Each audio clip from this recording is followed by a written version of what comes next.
Fresh fruit जब जो बचेगा अपना फार्मर के पास फील्ड में रहेगा, उससे वो ड्राई रेजिन बना सकता है। अफगानिस्तान से भी बेहतर आएगा। जब तक मुझे काम करने की वो शक्ति है, ताकत है, तब तक मैं इसके लिए आपके साथ भी काम करूंगा और कश्मीर के लोगों के साथ भी काम करूंगा। 50 साल से पहले हम लोग अंगूर की खेती करते हैं। वो मिट्टी का साल में 2 टाइम में उसका सैंपल निकाल के एग्जामिन करेंगे, उसका रिपोर्ट लेंगे।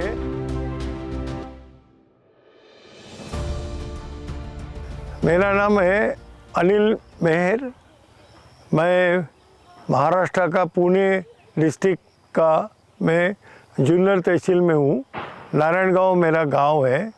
नारायणगांव में हम लोग अंगूर की खेती करते हैं और अंगूर की खेती हम करीबन 50 साल से पहले हम लोग अंगूर की खेती करते हैं। और अंगूर के खेती में हमें बहुत सारे ऑल इंडिया मार्केट और हम विदेशों में भी माल भेज रहे हैं। और मुझे यहाँ के गंदरबल केवीके के मुझे अवसर दिया यहाँ आने का, और मुझे यहाँ का ग्रेप डे में मुझे उसमें सहयोग करने की उन्होंने मुझे सहयोग किया, इसलिए मैं उनका शुक्रिया गुजार करता हूँ। एक बात मैं आपके सामने रखता हूँ। कश्मीर का जो हवामान है, वेदर कंडीशन है और मौसम है, जो मौसम इतनी अच्छी मौसम है कि यहाँ पे ठंड भी इतनी पड़ती है कि ठंड में सब पौधे के पत्ते गिर जाते हैं। और पौधे के पत्ते गिर जाने के बाद जब यहाँ विंटर ख़त्म होता है, ठंड ख़त्म होती है, तभी वो फिर से उगाने शुरू होता है। और एक बात मैं आपके सामने रखता हूँ कि कश्मीर के लिए अंगूर बहुत पुराना है। मैंने इतिहास में भी देखा है, वो 1670 के टाइम में भी यहाँ अंगूर होता था और वो मीठा अंगूर था। और वही मौसम है यहाँ पे अभी भी।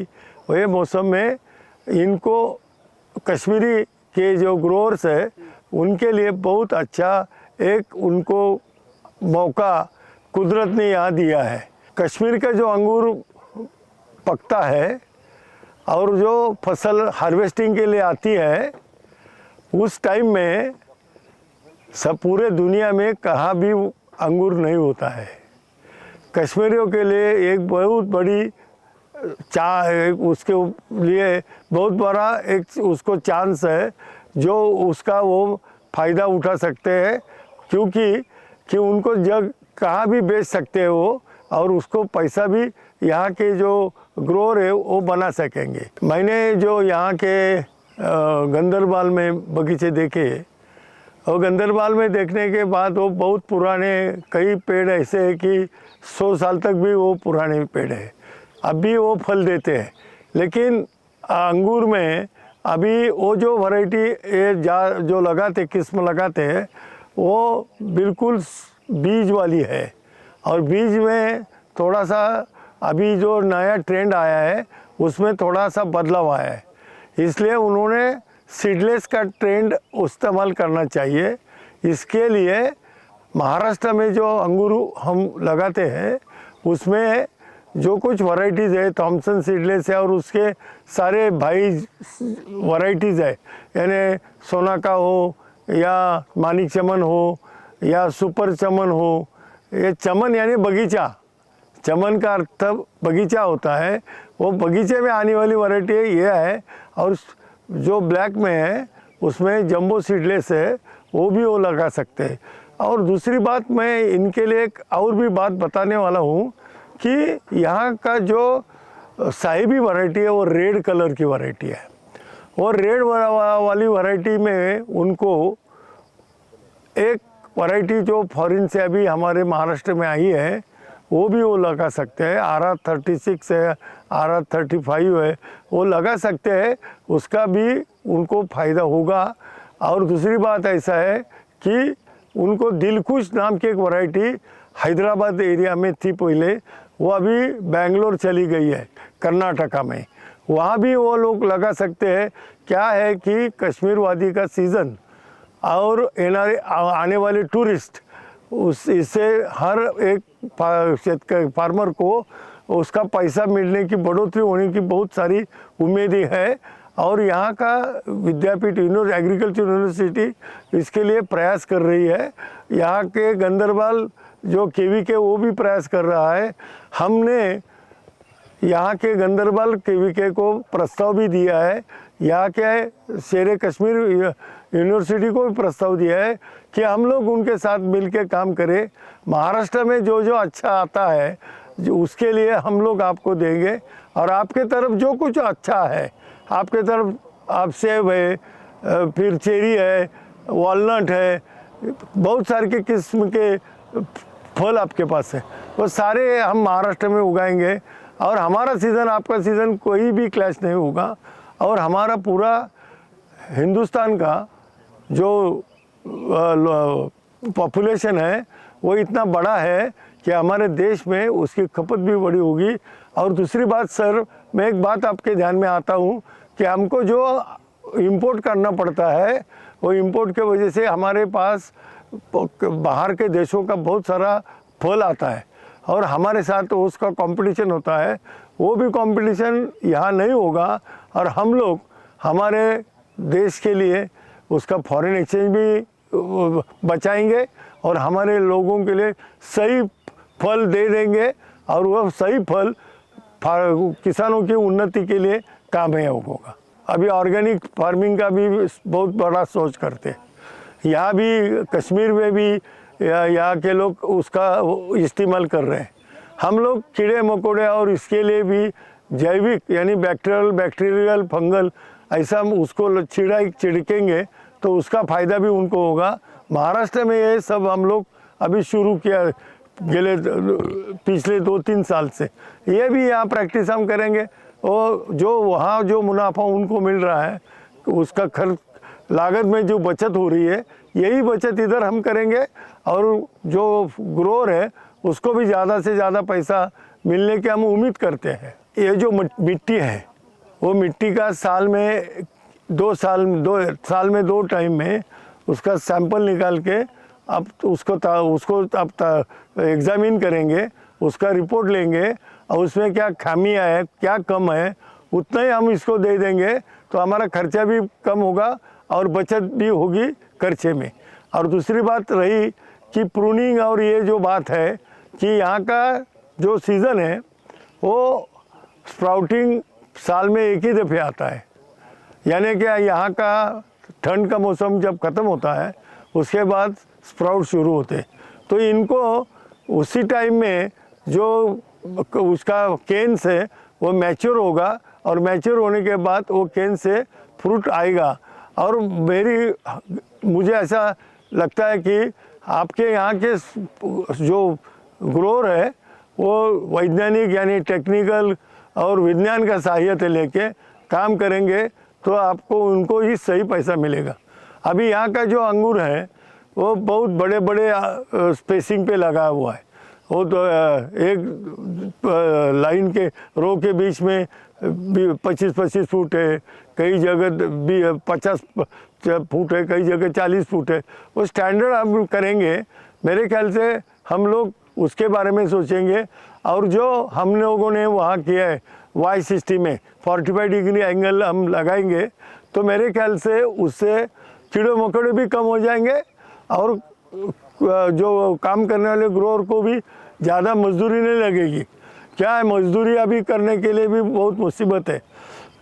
ये सारी बातें ध्यान रख के उसका ट्रेनिंग सिस्टम के लिए भी हम उनको लिए सब काम करने के लिए उनको गाइडेंस करने के लिए हम तैयार है। और यहाँ के विद्यापीठ यूनिवर्सिटी के साइंटिस्ट भी उनको सहायता करने के लिए तैयार है। अभी हमारे यहाँ सब ड्रिप इरिगेशन पे काम करते हैं, उसको वाटर सेंसर भी लगा है। खाद के लिए उसके ऊपर फर्टिलाइज़र के भी सेंसर लगाए। यहाँ के एक साइंटिस्ट उसके ऊपर काम कर रहे हैं, वो एप्पल में काम कर रहे हैं अभी वो अंगूर भी काम करेंगे। हमारी उनके साथ बातचीत भी हुई है और उन्होंने मुझे बोला है कि हम और आप मिलके इसके बारे में सोचेंगे और काम करेंगे। और कॉर्रुगेटेड बॉक्स में अभी क्या आता है कि नीचे bubble sheet, air bubble sheet डालेंगे नीचे से, तो एयर बबल शीट एब्सॉर्ब करेगा। या आपके पास जो अभी धान उगाते हैं आप लोग, यानी राइस होता है, उसका स्ट्रॉ भी आप उसके नीचे जब डालेंगे तो कुशनिंग इफेक्ट उसको अच्छा मिलेगा। और उसके ऊपर भी आप घास डालेंगे और पैक करेंगे तो दोनों तरफ से उसको होगा। दूसरी बात ऐसा है कि उसको हमने अभी एग्रीकल्चर यहाँ के शेर कश्मीर यूनिवर्सिटी में उनके हॉर्टिकल्चर डिपार्टमेंट में हमने मेजरिंग के लिए रिंग दिया है। अभी क्या होता है, कौन से ग्राहक को कितना साइज़ का अंगूर लगता है उसका रेट उसी ऊपर तय होता है। जैसा बंच वेट और होता है, गुच्छे का वज़न कितना है, गुच्छे का बेरी साइज़ का डायमीटर कितना है और उसके अंदर शक्कर कितनी है, वो शक्कर गिन के जब आप काम करेंगे उसे कोई भी ज़्यादा टेक्नोलॉजी इन्वॉल्व नहीं, उसमें कोई भी कॉस्ट नहीं है, वो भी सारे हम लोग करेंगे। और ये लोगों को सारा जो बक्सा है इस तरफ से पैकिंग करके, और जो अपनी ट्रक है वो ट्रक में कंपार्टमेंट करेंगे, फली डाल के, लकड़ी की फली डाल के सपोर्टिंग करेंगे, तो उनके लिए दूर तक सफ़र अंगूर करेगा। ग्रेडिंग और पैक हाउस होने चाहिए। यहाँ कोल्ड स्टोरेजेस नहीं है, यहाँ शीतगृह का कोल्ड स्टोर का यहाँ प्रावधान भी करने के लिए यहाँ के ग्रोअर को यहाँ की सरकार मदद करेगी। तो सरकार भी इनके लिए देने के लिए रहेगी। इनके अंगूर के फसल के लिए सुधार आल्सो के लिए भी सरकार की तरफ से मदद मिलती है। ये प्रोजेक्ट उनको डालना है, उसमें नेशनल हॉर्टिकल्चर बोर्ड हो, MADH बोर्ड हो, या यहाँ के खुद यहाँ के लोकल मिनिस्ट्री के हॉर्टिकल्चर डिपार्टमेंट का डिपार्टमेंट हो, सारे के सारे लोग देंगे। कल हम जम्मू कश्मीर के यहाँ के चीफ मैनेजर वहाँ मेले में आए थे, उनके साथ भी हमारा बात हुआ है। वो बोले हम अंगूर के लिए हमारे जो लोन हमको कर्जा देते उसमें भी बढ़ोतरी करनी होगी तो हम बढ़ोतरी करेंगे, और फार्मर को जितना इंसेंटिव देना है हम दे देंगे। और मेरे ख्याल से यहाँ का एप्पल भी फेमस है, वॉलनट फेमस है, चेरी फेमस है, बहुत सारे फ्रूट्स यहाँ के फेमस है, पूरे दुनिया में जाते हैं। वैसा अंगूर जाने का भी हम उम्मीद रखते हैं, और उससे यहाँ के ग्रोअर को काम मिलेगा, यहाँ का कॉर्रुगेटेड बॉक्स वाले को काम मिलेगा, यहाँ के ट्रांसपोर्ट वाले को काम मिलेगा, यहाँ के कोल्ड स्टोरेज वाले को काम मिलेगा, यहाँ के सब लोगों को एम्प्लॉयमेंट देने का ये धंधा है।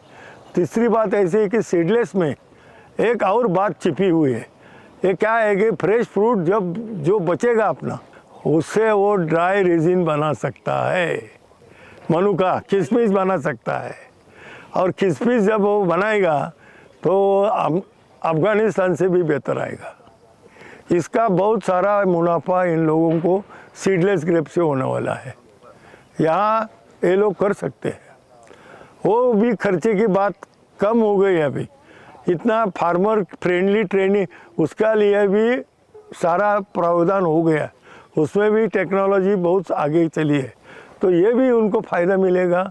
ये फ़ायदे के लिए उनको यहाँ की सरकार भी मदद करेगी, और हमारे जैसे जो लोग हैं जो हमारे महाराष्ट्र में वो लोग भी उनके साथ आएंगे, और हम ऐसा बोले कि उन्नत कश्मीर हम बनाएंगे, और उन्नत कश्मीर का शेतकरी और समाज को हम उन्नत करेंगे।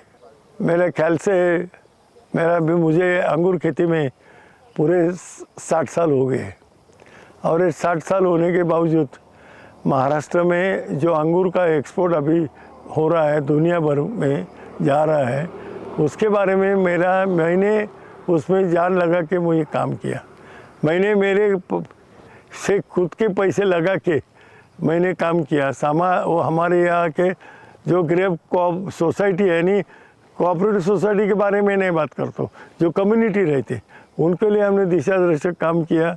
और उस ज़माने से जितने सारे अंगूर के बारे में काम हुआ है महाराष्ट्र में, उसमें मेरा सहयोग मैंने दिया है, और सहयोग देने के बावजूद मुझे जब शेरे कश्मीर पर यूनिवर्सिटी के लोग मेरे फार्म पे 2 साल पहले आए थे, उन्होंने सारा काम देखा और 2-3 साल से वो लोग मेरे साथ रहे हैं।